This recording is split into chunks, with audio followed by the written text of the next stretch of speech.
Hey guys, welcome back to my YouTube channel. My name's Bennett Barclay. I write science fiction and fantasy, and on this channel I talk about all things science fiction, fantasy, or writing related. Today I want to talk about Mandalorian Season 3, Episode 4. If you haven't seen my previous videos about Season 3 of The Mandalorian so far, I'll put links up to them somewhere around here. And I'll probably make a playlist of all these episodes at some point in the near future. Episode 4 dropped yesterday, as of the time I'm recording, and I was able to watch it day of release, which is not normal for me. So, I have some thoughts about this episode. Now, first things out of the way, we're all going to be talking about the Grogu flashback. We're all going to be talking about the escape from the Jedi Temple and Ahmed Best in being in the Mandalorian and being a Jedi Master. And for the record, I think that's freaking epic. I didn't recognize him at first. I had to go back and look at it because I knew I should know who this guy was. But when I realized who was playing this Jedi Master, I was so happy. Ahmed Best is an actor who did not get his due in the prequel movies. I'm not a huge fan of the prequels, but Ahmed seems like a really good guy, and I'm really happy that he's getting to play a larger part in the Star Wars universe and a more serious part in the Star Wars universe. So that's really cool to see. But now, kicking things off into thoughts about the actual episode itself. Um, I want to start with the good points and then we'll switch to some of the negative points and then I'll provide thoughts overall at the end. So, the good points. I thought this episode was thematically one of the strongest in season 3 so far. The theming of parenthood and found families and child rearing, which has been present through every season of The Mandalorian so far, was really strong in this episode between the dynamic of the Mandalorian and Grogu, Pre Vizsla and his son, the foundling, who gets abducted by that raptor creature during the course of the episode, and the baby raptors themselves, the ones that are brought back to the Mandalorians to be tamed.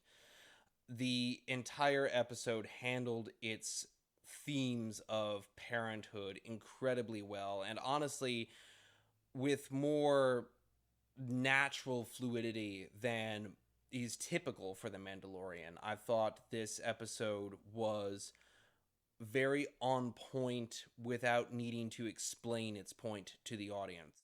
The theming was handled through the classic technique of showing versus telling, and that was really good to see. The special effects on this show are really spectacular. I made a comment to somebody who was watching the episode with me that the special effects you see in The Mandalorian are as good or better than something you would see in an actual Star Wars movie these days. It's really enjoyable to be able to forget that you're watching a TV show and just enjoy the effects as they are. The only place the effects were a little bit off was the baby raptors at the end of the episode. But even there, that was something you don't notice until the very end of the episode. Prior to that point, everything was absolutely spot on. This episode continues my main compliment for the series, at least as far as season 3, of just how much fun it is. It was really fun to see the escape from the Jedi Temple. It was fun to see the chase through Coruscant. We got some urban street chasing scenes that we don't usually see in Star Wars movies. We had a throwback to episode 1 with the Naboo loyalists who sheltered the Jedi outcasts as they fled Coruscant. There's a lot of fan service in this episode, more than we've gotten in the previous episodes of this season, but it doesn't feel forced the way it has felt in previous seasons of The Mandalorian. This This time, the fan service felt very natural and very fluid. It felt like an extension of the story being told rather than something dropped in the middle of a TV show for the sake of fan service. Something else I really enjoyed is exploring Bo Katan's relationship with this more fundamentalist aspect of the Mandalorian society. Her skepticism and cynicism is being overwhelmed by the traditionalism of these old school Mandalorians, and that's really interesting to see. I'm really curious to see where they go. So, here's my prediction. One of two things is going to happen. Either we're going to see Bo Katan embrace fundamentalist Mandalorian ideology, or what I think they're going for, she is going to take advantage of the fundamentalism in the people around her and exploit that for her own gain and to further her goals to seize control of the various Mandalorian clans around the galaxy. That's what I think is going to happen, but it would be more fun for me to see her embrace the ideology. It would be an interesting evolution for that character. Now, whether or not we'll ever actually see that, I don't know. Personally, I don't think they're going to go that route, but I kind of hope I'm wrong. Now, on to some of the negative points I have for the episode, and honestly, there really just aren't that many for this one. This episode was really solid. The only criticism I have is, why are there no guards looking out for this raptor creature when they're training? Obviously, this raptor has been taking children off the beach. This event is treated as something that has happened multiple times in the past, and they didn't post lookouts?